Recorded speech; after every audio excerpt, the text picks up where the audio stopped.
Most people know that the Brooklyn Bridge was one of the great engineering feats of the 19th century. But what most people don't know is that in order to build it, workers had to spend their entire working days at the bottom of a river. In order to build those two towers, they had to excavate down to the bedrock of the river. That was 40 odd feet on the Manhattan side and 70 odd feet on the Brooklyn side. Now, in order to do that, they used these huge wooden boxes called caissons. They were open at the bottom and dumped into the river. And in order to keep the water out, they pumped compressed air into the box. And the workers got inside those boxes.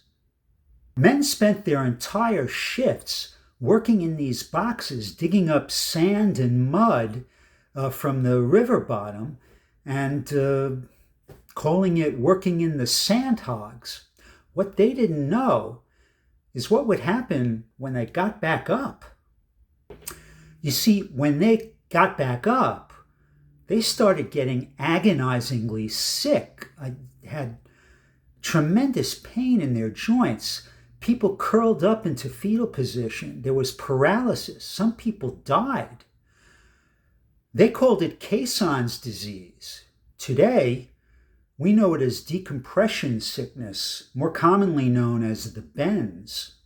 When you're under compressed air and you rise too quickly, nitrogen bubbles form in your blood and cause all kinds of damage.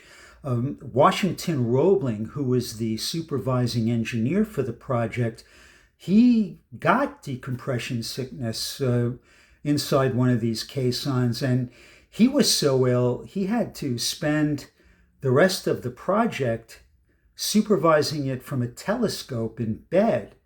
That was 11 years. So how did this whole thing end?